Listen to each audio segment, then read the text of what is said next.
Welcome to Power Hour, where the editors of Power Sports Business interview the movers and shakers of the power sports industry. Okay, hi everybody. I'm Brendan Baker with Power Sports Business, the Power Hour podcast, and today we have Anthony Azevedo. Is that correct? Azevedo or Azevedo? How do you say it? Azevedo, kind of with Azevedo. I knew I would butcher that. So, okay. Azevedo. Gotcha. All right. Well, so Anthony, you're from DX1 and you are, tell us a little bit about what you do there, what your role is there for DX1. Yeah, absolutely.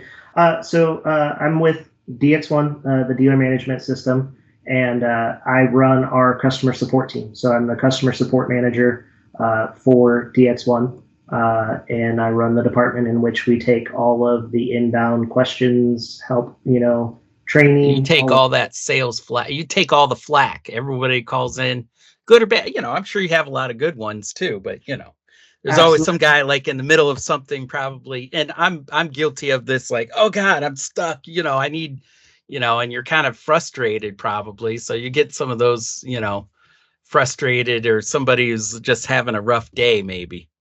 Yeah, unfortunately, we're the department in which most people don't ever really enjoy having to call us, but we're there when they need us. Yeah. Well, you seem like you have a good personality that you would, and that helps a lot when you're talking to people that might be, just frustrated or just having, because if you get somebody nice on the other end of the line, they calm you down, and then you're like, okay, so what's the issue here? How can we help you? Yeah. Absolutely. Yeah. And we have a pretty small team. There's 6 people that answer the inbound stuff that comes in. So my guys have been really lucky to build a really good rapport with our customers. And so it's a lot of return. It's a lot of the same names, and it's a lot of. So a lot of these guys. You've talked to them, and so Absolutely. It's not like, oh, hey, you got Bob is online. I know what he's gonna. You've got a good rapport with a lot of them. Yeah, absolutely. And, we've been able to build some really fun relationships through the support experience. Yeah, that's awesome. Great. Well, tell me a little bit about what DX1 is. We know it's a DMS, management system, but I guess in a little broader sense, why is it that a dealer needs a DMS? What is the importance of that DMS system for a dealer?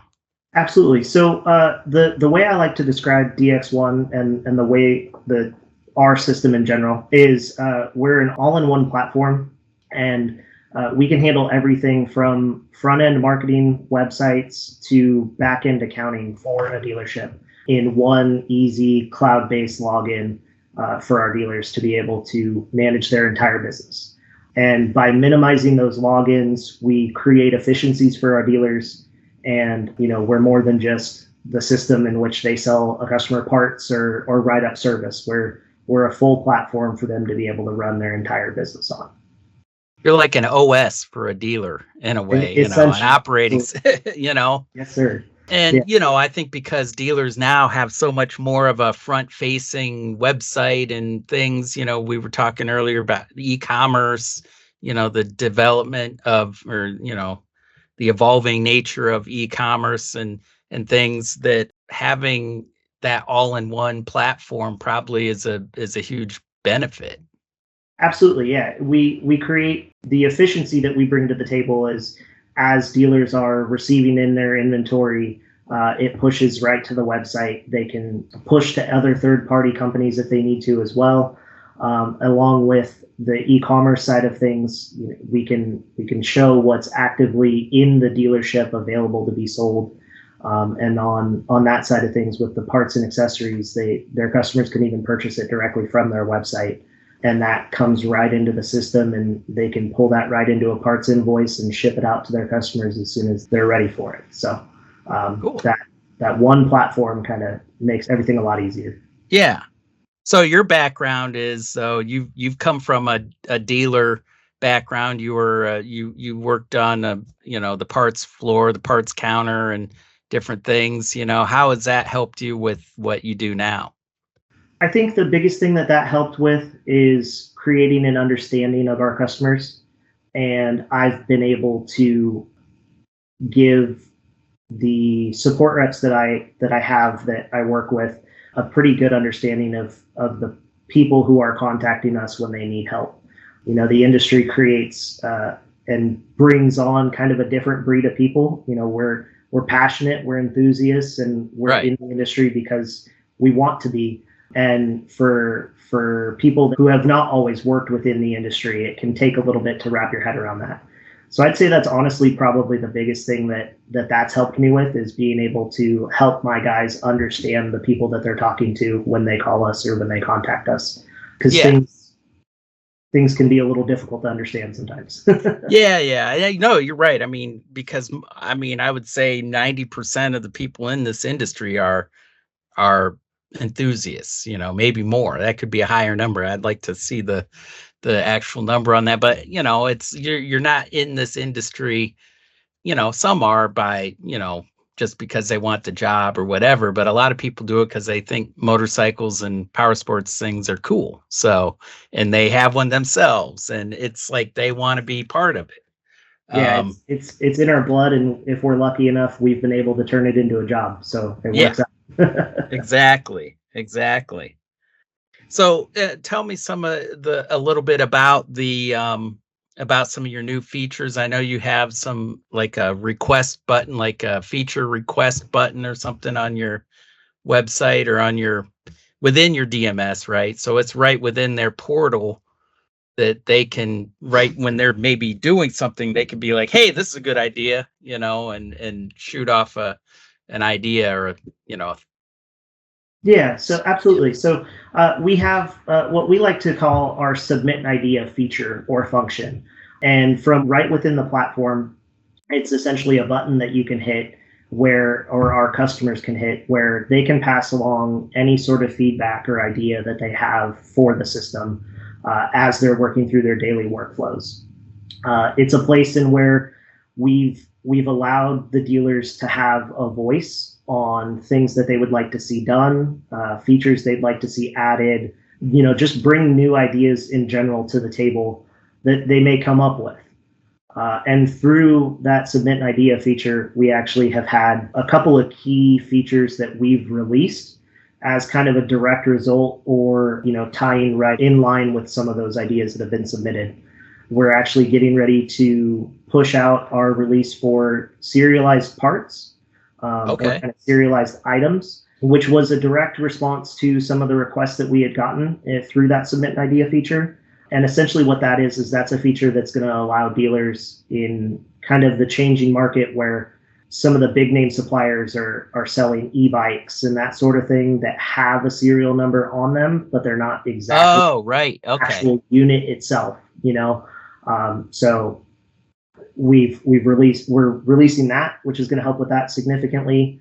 We directly related to the submit an idea feature, we had done our credit card surcharges, which is a way for dealers to kind of recoup some of those surcharge fees that are coming in from their credit card processing companies Yeah. after they're selling items to their customers.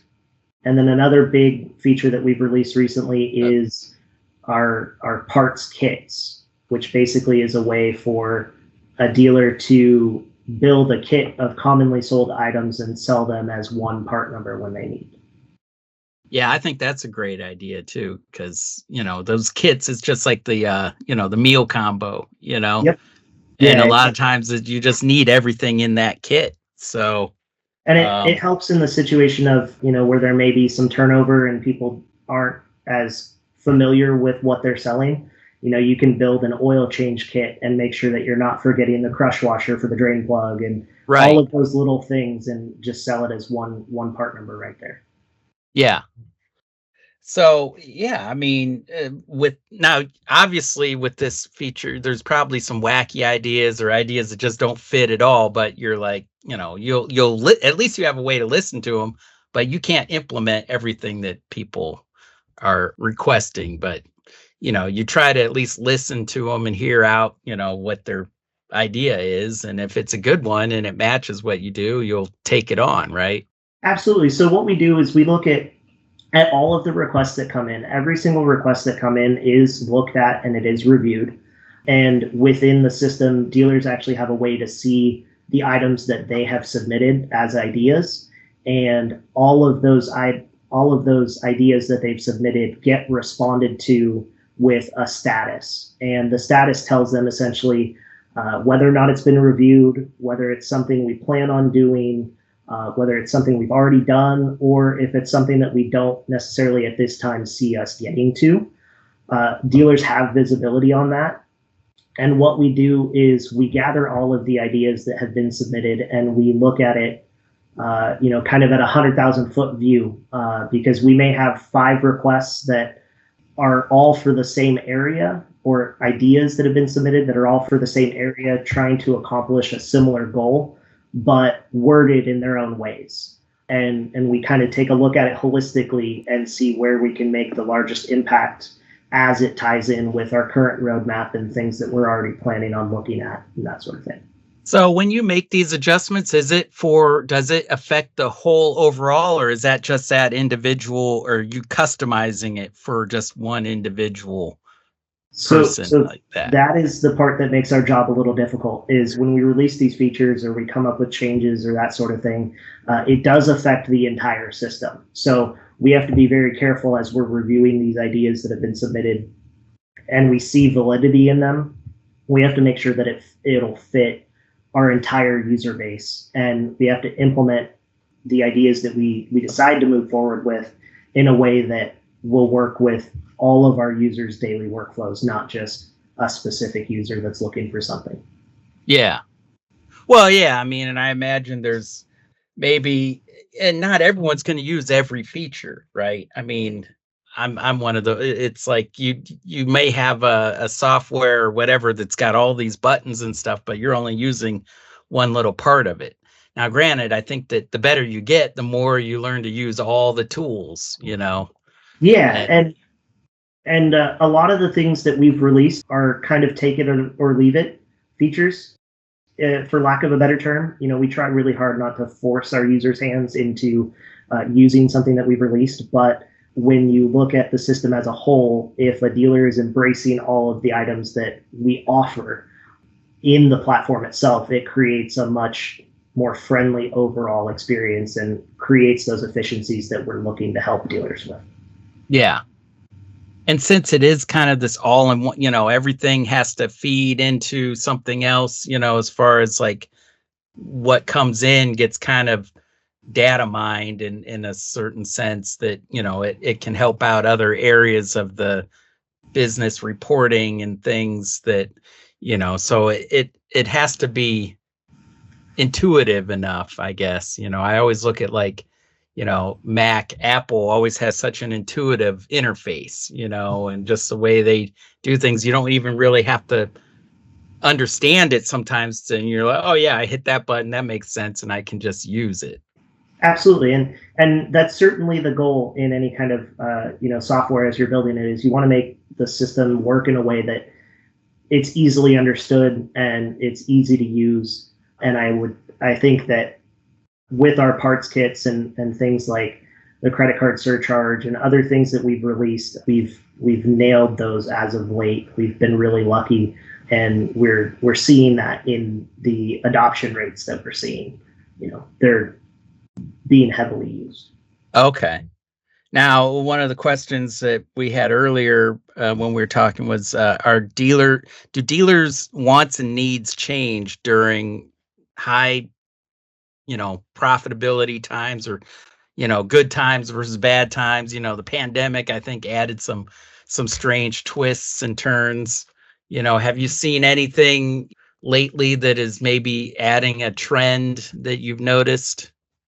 Yeah, so you're absolutely right. The dealers, what they're looking for definitely changes as the seasons kind of ebb and flow and move and shift. In the middle of the pandemic, a lot of it was trying to advertise what dealers may have coming because they knew things were on their way. They just didn't necessarily have them yet. And with that, we released a coming soon feature for major units as a direct correlation to that, where dealers are now able to advertise units that they know are coming into the dealership in a short period of time before they get them. So like the Honda Transalp or whatever, they knew it was coming in, they can, or if they know a new tire's on its way or something like that, they can advertise it. And when it comes in, it's, they can put a reserve or something on it, right? Exactly. And then as we exited the pandemic, it was credit card surcharges. And then as we've gone into this summer, it's been dealers are looking at reporting pretty heavily. And so we've seen some requests for reports and ideas for a little bit more detailed reporting so they can understand what's happening within the dealership on a day-to-day basis a little better. Yeah. That parts kits feature was also a piece of that, is being able to help as there's been some turnover as of late within dealerships, being able to package those items together that are commonly sold together so that it's just one easy part number. Yeah. And so, that makes total sense. You're, a clutch a clutch kit, you're going to need a whole bunch of parts, so instead of doing everything line by line, it's, you can have it all in one deal, and then so you could set up that kit so it'll fit for each model, whatever applicable model, or each, say Recluse has their line of stuff. You could all use all Recluse stuff, Exactly. Yeah. We kind of the best way to think about it is we give them the garage to put everything in, and with that part kit, they're selling the entire garage and what's in it. Yeah. Gotcha. Yeah. Yeah. So what else are there any other new updates that you guys are looking at that you can share? The biggest that we've been working on as of late has been that serialized item feature that I mentioned previously. That's been a really big project of ours because it does touch every single part of the system. We have what we call our customer's garage, which is where you can go in and you can see the units that a customer owns that they've purchased from you. And those serialized items tie right into that. If a customer purchases an e-bike, we want it to show there. Okay. And at the same time, if they bring that in for service, we have to be able to pull that unit in for service. And so it's been a really large project of ours, as well as we've had a really heavy focus on our e-commerce platform as of late. Yeah. We just recently, completely revamped that. And that's going to be an ongoing project as we continue to make improvements to that and do our best to kind of reach. So what do you think is making this push for e-commerce? Is it just because, I think people have got more comfortable buying stuff online? Are they buying online, picking up in store? Are they just buying and having it shipped? What do you see on the e-commerce side? So on the e-commerce side, I think a lot of it has to do with the comfort of shopping from your own home.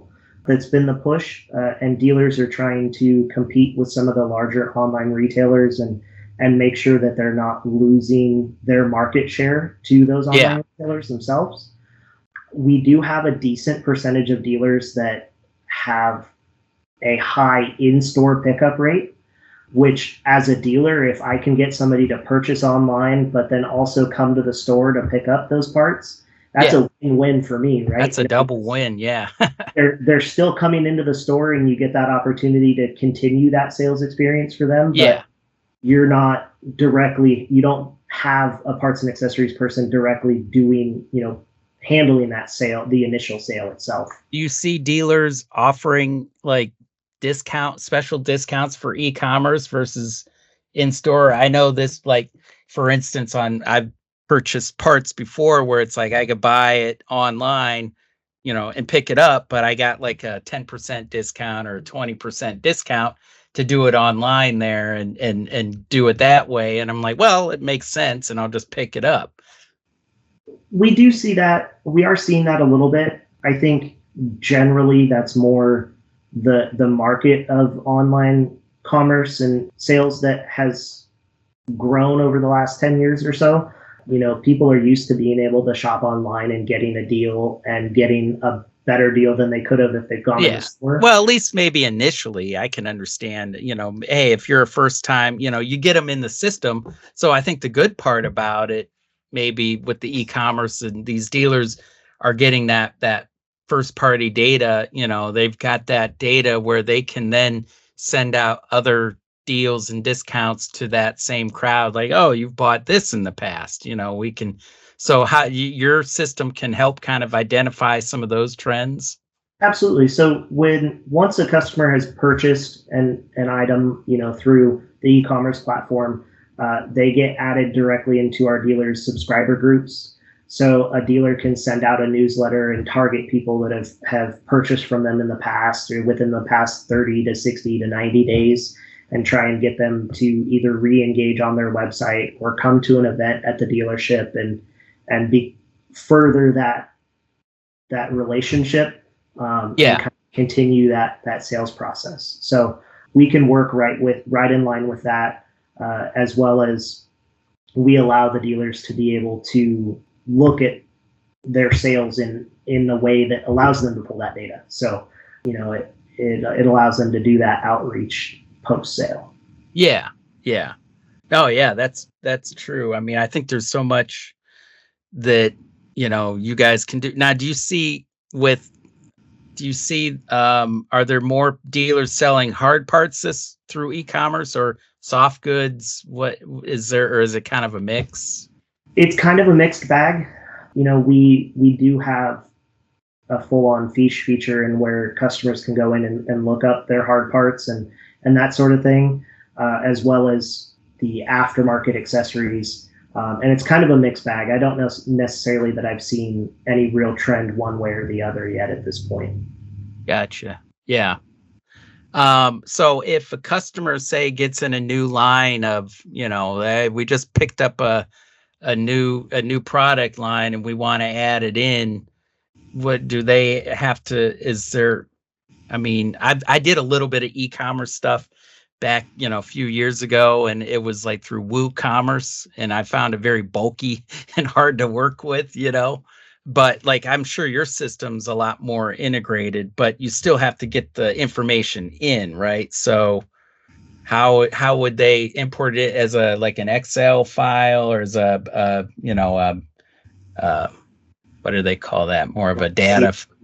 Yeah, something like that. Yeah. So generally, the first step is getting it to where the part can be sold in the parts department itself. And if it's a vendor that we don't have a file for already, because we do have a catalog of vendors that we get public files from. So you guys have all those vendors already that they just update it with you, and it's covered through everything anyway, right? We have a significant number. Yeah.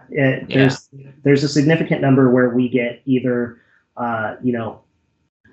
on a monthly or even sometimes weekly or daily basis, that we get updates as far as the part numbers and the pricing and that sort of thing on.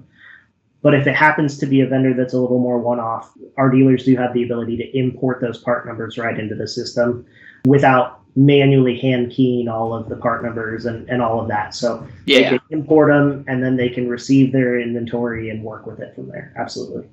And they import photos too and all that? That is something that we are making sure happens. Absolutely. Yeah. So, and we're working through making sure that it's an efficient workflow. So those photos, once you can get a group of part numbers in, uploading those photos and then getting them pushed to your website. Absolutely. Okay, cool.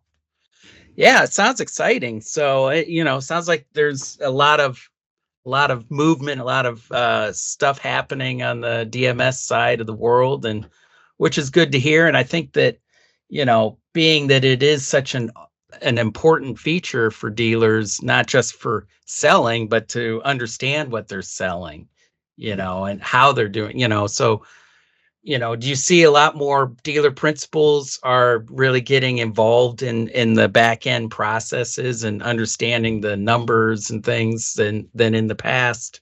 Yeah, absolutely. In the last, I would say, this year, we've definitely seen an increase in that, as we kind of have moved past post-pandemic and all of that, and things are kind of normalizing, right? Yeah. we've seen an increase in desired understanding and oversight of what's happening and the actual numbers on the accounting side and the actual revenue and what's happening within the dealership. There's definitely a big push on the dealer principal side. We have seen some dealer principals who maybe have gone over the last couple of years with not paying as close of attention.